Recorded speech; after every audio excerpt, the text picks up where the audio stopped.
मेरे को नहीं पता कि तुमको रियलाइज हो रहा है कि नहीं हो रहा है, बट तुमको ये चीज़ रियलाइज हो जानी चाहिए कि I think real Madrid versus Manchester city का जो पहला लेग हुआ था, ऑफ कोर्स वहाँ पर रियल मैड्रिड ने एपिक कमबैक कर दिया, यहाँ पर 10 मिनट में 2 गोल मार दिए, तो हम लोग उस हवा में बह गए।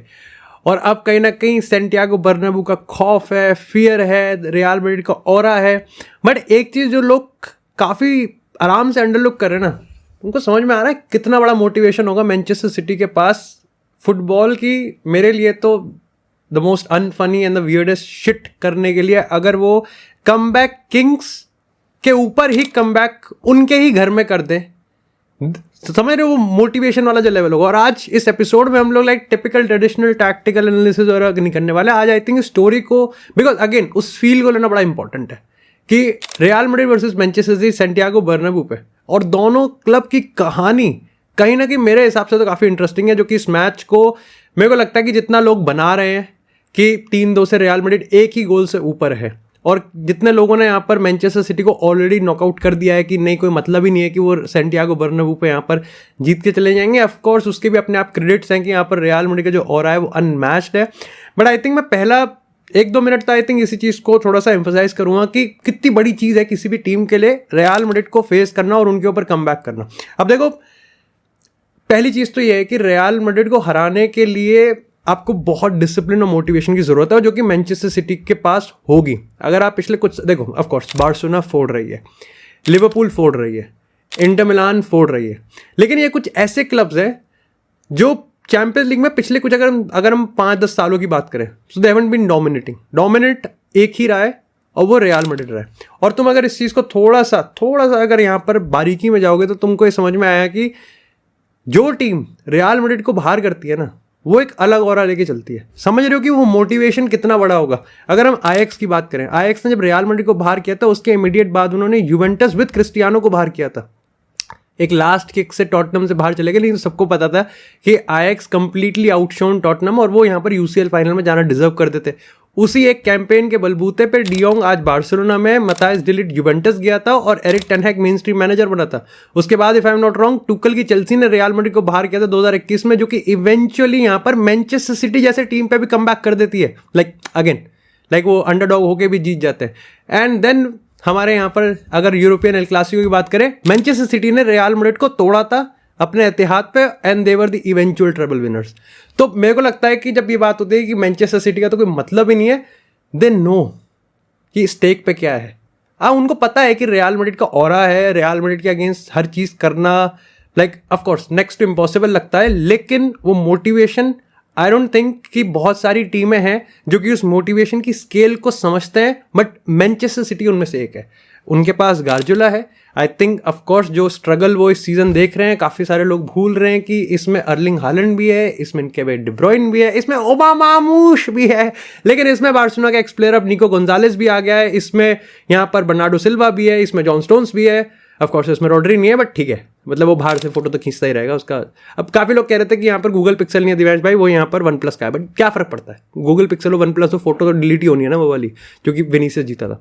लेकिन क्या क्या बदलाव हुआ है पहले लेग से? देखो, पहली चीज़, अगर आई थिंक मैंने पहले लेग का जो प्रेडिक्शन बनाया था उसमें मैंने, अभी मेरे को टाइटल याद है, मैंने लिखा था कि रियल मैड्रिड फाड़ सकती है सिटी को, और अगर यहाँ पर हमारे कुछ प्लेयर्स के जूते अगर थोड़े से और साफ होते और पॉलिश होते तो सही में फाड़ देते। लेकिन आई थिंक यहाँ पर आज थोड़ा उल्टा करते हैं। क्या मैनचेस्टर सिटी लिटरली यहाँ पर द मोस्ट अनथिंकेबल थिंग कर सकती है फुटबॉल में रिसेंट टाइम में? जितना भी ऑरा बिल्ड हो रहा है, ये Vinicius junior, I think real Madrid ने बहुत ज़्यादा अटेंशन अपने ऊपर ले लिया है। नोबडी, इंजरी चल रहा है, हर चीज़ चल रहा है, बट फिर भी बहुत ज़्यादा अटेंशन ले लिया है। एक्सपेक्टेशन नीचे होने का नाम ही नहीं लेती है। आई थिंक रियल मैड्रिड के साथ सबसे बड़ी प्रॉब्लम ये है कि इंजरीज हो या ना हो, सेंटर बैक हो ना हो, फेरेंटिनो पेरेज निक्कर पहन के खेल रहा हो, कोई फर्क ही नहीं पड़ता, एक्सपेक्टेशन तो नीचे जाएंगी ही नहीं बिल्कुल भी। आई थिंक यहाँ पर चेंज तो हुआ है और मैनचेस्टर सिटी कर सकती है। देखो, पहली चीज़ तो है कि निको गोंजालेस यहाँ पर वापस आ चुका है, एंड अब जो मैं बताने वाला हूँ थोड़ा नंबर्स के बैक पे बताएंगे। ऐसा नहीं कि ऑफ कोर्स हम लोग यहाँ पर वाइब पे चल रहे हैं, वैसे भी चैनल वाइब पे ही चलता है, बट निको गोंजालेस अगर न्यूकासल की बात करें, 103 पास उसने अटेम्प्ट करे थे और 100 पास उसने सक्सेसफुल किए थे। निको गोंजालेस की ये टीम में ही हम बात कर सकते हैं कि पहली बार इस सीजन मैनचेस्टर सिटी के अगेंस्ट कोई भी बिग चांस क्रिएट नहीं किया, और ये कोई एरू गैरू नत्थु गैरू अल-नसर की बात नहीं कर रहे हम लोग इंटर मियामी जैसी टीम की बात नहीं कर रहे, हम लोग यहाँ पर बात कर रहे हैं न्यूकासल यूनाइटेड की। न्यूकासल यूनाइटेड में इसाक जो पेल रहा है, न्यूकासल यूनाइटेड की मिडफील्ड की बात करें, विलक है वहाँ पर ब्रूनो गमारेश है, सैंडो टोनाली है, वहाँ पर एंथनी गॉर्डन है। They have a very very good, of course यहाँ पर न्यूकासल यूनाइटेड का टैक्टिकल सेटअप ही ऐसा था कि यहाँ पर मैनचेस्टर सिटी को उन्होंने फ्री वे दिया था। लेकिन तुम इस चीज़ को इमेजिन करो कि यहाँ पर सबसे पहले तो अगर पास पर सीक्वेंस की बात करें, अगेन अगर इसको सरल भाषा में मैं तुमको बताऊं तो मैनचेस्टर सिटी इस पूरे सीजन 4 या 4.5 यानी कि 4 और 4.5 यानी कि 4 पासिस वो एक स्ट्रेच में करते हैं, उसके बाद वो बॉल लूज करते हैं। पहली बार यहां पर न्यूकासल मैनचेस्टर सिटी ने 5.4 का सीक्वेंस रखा था। It's a jump from 4.2 to 5.4।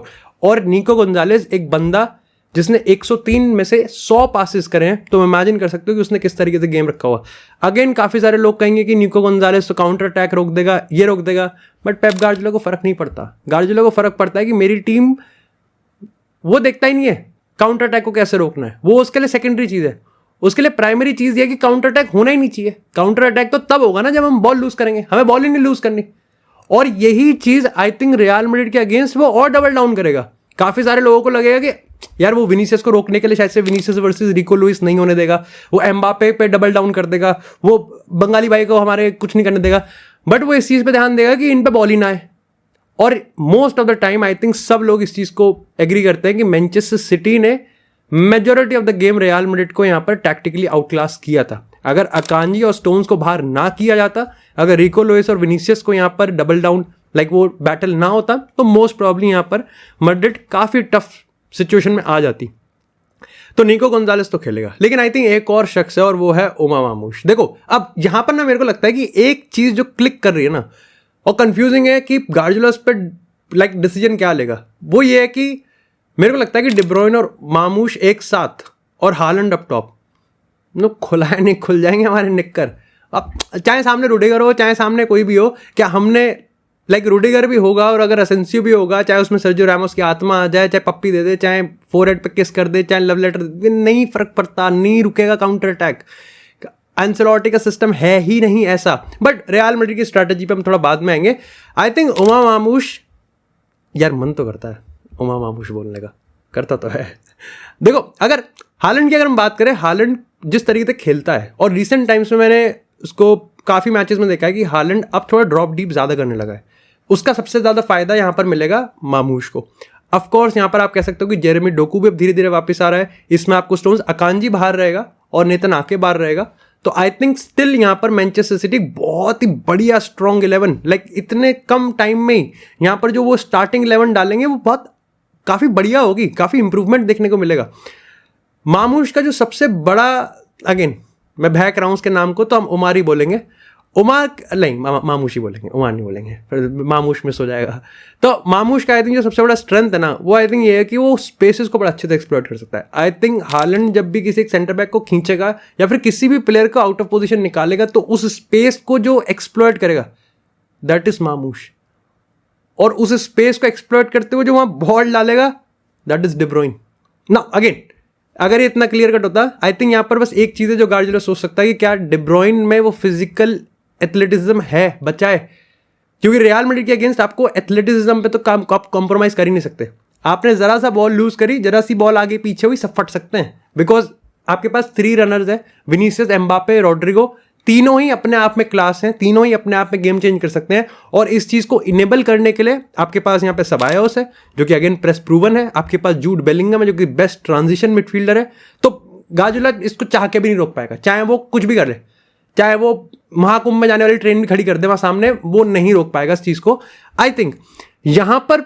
But again दोनों ही मैनेजर्स में से आई थिंक यहाँ पर गार्डियोला तो बिल्कुल भी नहीं सोच रहा होगा कि पहला गोल मार के एक गोल पे इसको खत्म करते हैं या फिर 2 गोल। आई थिंक दोनों मैनेजर्स एक दूसरे का आउटस्कोर ही करेंगे। मेरे को नहीं लगता कि यहाँ पर कार्लो एंसेलोटी भी 1 गोल की लीड को प्रॉपर गलीच पे पने पे यहाँ पर डिफेंड करने वाला है, बिकॉज अल्टीमेटली मेरे को नहीं लगता कि रियल मैड्रिड सैंटियागो बर्नाब्यू पे इस सीजन की बात करें, और स्पेशली चाहे सैंटियागो हो चाहे अवे हो, रियल मैड्रिड बिग चांसेस कंसीड को रोक नहीं पाई है। चांस तो उन्होंने खाए हैं। अब वो कोर्तोआ का यहाँ पर आप मैजिक मान लो या फिर सामने वाली टीम का आप एक तरीके से कह सकते हो कि मिस फायर मान लो, बट चांस वो कंसीड करते ही हैं, और मेरे को लगता है कि सैंटियागो पे सिटी गोल मारेगी ही मारेगी। हालैंड है, उमा मामूश है, अगेन हम साविनियो को भूल रहे हैं, वो अपने आप में एक सुतली बम है। उसके बाद अगर आप डिब्रोइन को डालते हो, लेकिन अगर आप डिब्रोइन को भी, अब आई थिंक देखो डिब्रोइन को डालने का एक पर्पस ये भी हो सकता है कि आपको निको गोंजालेस और मोस्ट प्रॉब्ली आपके पास जॉन स्टोन्स होगा मिडफील्ड में, सो वो इन्वर्ट करेगा। और जॉन स्टोन्स एक बहुत अच्छा पासिंग है और उसको अटैकिंग हमने देखा है, फर्स्ट लेग में उसने खेला भी था। बट इन सब के अगेंस्ट रियल मैड्रिड क्या करेगी? अब देखो, अगर यहाँ पर अगर चेंज की बात करें तो लुकास वास्केस बाहर है, बट अगर लुकास वास्केस होता भी हमारे पास एक बैकअप के तौर पे, तो हम वालवर्दे को ही खिलाते। वालवर्दे ने जिस तरीके से यहाँ पर ओसासुना के अगेंस्ट गोल क्रिएट करके एम्बापे के बिल्कुल पैरों में, चरणों में स्पर्श किया है, क्लास। वालवर्दे का जो बॉल प्रोग्रेशन है, जो उसका फिजिकलिटी है, जो उसका बर्स्ट ऑफ पेस है, अनमैच्ड है। दूसरी चीज मेरे को लगता है यहाँ पर रूडिगर के वापस आने से हमारे पास एक चीज जो बहुत आराम से, बहुत अच्छी चीज इनेबल हुई है, दैट इज कि चुआमेनी मोस्ट प्रॉब्लम को मिडफील्ड में देखने को मिल सकता है। और कामाविंगा के साथ प्रॉब्लम ये है कि ही इज बहुत इंटेंसिव, लाइक बहुत हाई इंटेंसिव बंदा है, वो बहुत इंटेंसिटी को ऊपर नीचे करता है, वो काफी हाई इंटेंसिव पे गेम खेलता है, लेकिन चुआमेनी थोड़ा सा गेम को संभाल सकता है, वो बैलेंस लाता है। तो Tchouameni as a number 6 with Ceballos and Bellingham, और आगे आपको 3, क्योंकि अगेन कोई मतलब नहीं बनता आप यहाँ पर रोड्रिगो एम्बापे विनीसियस को आप हटा रहे हो, you need those players. Real Madrid देखो, ज्यादा से ज्यादा मेरे को लगता है कि यहाँ पर रियल मैड्रिड ज्यादा ऑफेंसिव भी नहीं जा सकती और ज्यादा डिफेंसिव भी नहीं जा सकती, क्योंकि अगेन लाइक बहुत गलीच, हमें नहीं भूलना चाहिए कि लोग कहते हैं कि हमने रियल मैड्रिड ने मैनचेस्टर सिटी के अगेंस्ट बहुत गलीच करके डिफेंड करा था, बट हम फेल हुए थे। डी ब्रुयने ने इवेंचुअली गोल स्कोर किया था और गेम अल्टीमेटली पेनल्टी पे जाके गया था, तो वहां पे बर्नार्डो ने हक दिया था, सो ही पुप्ड एंड हम यहाँ पर क्वालिफाई कर गए। मेरे को लगता है कि यहाँ पर रियल मैड्रिड इतना अल्ट्रा लो ब्लॉक, प्रेस खराब है, एम्बापे विनीसियस प्रेस कर नहीं सकते लाइक कलेक्टिवली, ठीक है, तो आधा अधूरा प्रेस है। रांगनिक की वही बात याद आती है कि प्रेस प्रेगनेंसी की तरह होता है, या तो प्रेस होता है या तो नहीं होता है, आधा अधूरा प्रेस नहीं हो सकता। तो मैनचेस्टर सिटी कितना ही स्ट्रगल कर रही हो, लेकिन लोग भूल जाते हैं कि in position Manchester City is still one of the best team, because they have Erling Haaland, they have Omar Marmoush, they have Savinho, they have Kevin De Bruyne, they have John Stones, और हमको नहीं भूलना चाहिए कि they have ग्वार्डियोल, एक नया revolution निकल के आया है कि वो डिफेंस से अटैक में किस तरीके से घुस सकता है। तो यहां पर अटैक तो करना पड़ेगा आपको, और आपको तीनों एंगल से अटैक करना पड़ेगा, रोड्रिगो, एम्बापे, विनीसियस। हाउएवर इसको बैलेंस करने के लिए आप फ्रान गार्सिया को नहीं डाल सकते, आपको मेंडी ही चाहिए वहां पे। ऑफ कोर्स पीपल, देखो होता तो मेंडी से भी नहीं है कायदे से, तो आई थिंक इस सीजन मेंडी ने जो वो एक बहुत एक्लेम्ड था कि कार्लो एंसेलोटी को जब भी एक बहुत बेहतरीन डिफेंसिव प्लेयर चाहिए तो मेंडी को वो डाल देगा, लेकिन मेंडी से हुआ नहीं है, ऐसी बात तो है। लेकिन स्टिल फ्रान गार्सिया के साथ जो प्ले स्टाइल है वो डिफरेंट है, और मेंडी के साथ जो प्ले स्टाइल है वो काफी ज्यादा डिफरेंट है। मेरे को लगता है कि यहां पर इट्स ऑल अबाउट मेंटालिटी। पहला गोल बहुत कुछ डिफाइन कर सकता है। रियल मैड्रिड ने अगर पहला गोल मार दिया, आई थिंक मैनचेस्टर सिटी टूट सकती है। अगेन दे हैव, आप देखो, ये तो मैं इस बकवास को मानता ही नहीं कि Manchester City is not a big team, या फिर उसमें मेंटालिटी नहीं है। भाई वो ट्रेबल जीत चुके हैं, बहुत बड़े बड़े क्या मेरे क्लब ने ट्रेबल नहीं जीता है। बट अगेन यहाँ पर जो मेरे को चीज़ लगती है कि I think when you have Bellingham, when you have Mbappe, when you have Vinicius, when you have Rodrigo, you have every chance of making a comeback that was initiated by comeback। समझ रहे हो कि ये game मेरे को नहीं लगता कि 0 से लेकर 90th मिनट तक कभी भी एंड होने वाला है। आई थिंक दोनों टीम कुछ इस तरीके से खेलेंगी कि पहले हाफ में गेम खत्म नहीं होगा, गेम एंड तक जाएगा, नेक टू नेक जाएगा, बट पहला गोल बहुत इंपॉर्टेंट है। सैंटियागो बर्नाब्यू पे एल क्लासिको में पिले हैं हमें एसी मिलान ने भी पेला है, हमें बाकी छुट्टी पुट्टी चुट्टर पुट्टर टीम ने भी दिक्कतें दी हैं। तो ये बात तो मैं मानने से इनकार कर दूंगा कि सैंटियागो बर्नाब्यू पे हम अनटचेबल है। हाउएवर एक चीज ये है कि जो डर है वो बना भी रहना चाहिए, ठीक है। I mean of course Nico Gonzalez वापस आ गया है, of course Manchester City Omar Marmoush को ले आएगी, हालैंड है, हमने बात कर लिया टैक्टिकली। लेकिन सैंटियागो बर्नाब्यू का जो पूरा करिश्मा है, जो रियल मैड्रिड का पूरा चैंपियन लीग हो रहा है, वो कोई ऐसे 100 मिलियन में नहीं बनाया गया। उस पर साल लगे हैं, उस पर 10 साल लगे हैं, उसमें 15 साल लगे हैं, उसमें बम्प लिए हैं हमने। हमने वो टाइम भी देखा है, वो 7-8-9 साल का स्ट्रेच भी देखा है जहां पर हमको कोई काउंट ही नहीं करता था, डिस्पाइट कि हमारे पास जोसे मोरिनियो जैसे तगड़े तगड़े मैनेजर्स थे। लेकिन उसके बाद इवेंचुअली वो आइडेंटिटी वापस आई, और उस आइडेंटिटी को फिर मेंटेन करने में क्रिस्टियानो रोनाल्डो का हाथ था, उस आइडेंटिटी को मेंटेन करने में बेंजिमा का हाथ है, विनीसियस का हाथ है, बेलिंगम का हाथ है, जिडान एज ए मैनेजर का हाथ है, एंड ऑफ कोर्स अब हमारे दद्दू जी यहाँ पर इस चीज़ को कंटिन्यू कर रहे हैं। तो वो एक ऑरा जो है, I think it's the perfect match between the motivation versus the pride. Manchester city को बताने की जरूरत ही नहीं पड़नी चाहिए कि यहाँ पर जो मोटिवेशन है उसका स्केल कितना बड़ा है, but at the same time real Madrid, it's real Madrid, उनको भी बताने की जरूरत नहीं है कि उनकी प्राइड कितनी इंपॉर्टेंट है, और वो भी तब जब आई थिंक पूरी दुनिया की नज़रें उनके ऊपर है। बिकॉज चाहे आप ला लीगा की बात करो, चाहे आप चैंपियंस लीग की बात करो, और वही वाली चीज़ है कि जैसे रियल मैड्रिड के रिगार्डिंग देखो, ये सबसे बड़ी चीज़ है कि जैसे मैंने शुरुआत में भी कहा, बार्सिलोना फोड़ रही है, लिवरपूल फोड़ रही है, लेकिन ये फोड़ते फोड़ते भी हार जाते हैं। रियल मैड्रिड के साथ ये कि अच्छा खेलते हैं तो भी डरना चाहिए, ये साले खराब खेलते तो और डरना चाहिए। सो इन दोनों टीम्स में से जो भी आगे जाएगा वो एक अलग ऑरा लेके जाएगा। अगर वो रियल मैड्रिड आगे जाती है तो बाकियों को डरने की तो ऑफकोर्स जरूरत है, बिकॉज इट्स रियल मैड्रिड। और अगर मैनचेस्टर सिटी लेके जाती है तो हिस्ट्री तो ये बताती है कि जिसने रियल मैड्रिड को बाहर किया है, they are the eventual Champions League winner. मतलब एक और रॉड्री का बैलन डोर देखना पड़ेगा। अरे अब तो रॉड्री है ही नहीं, चलो बच गया।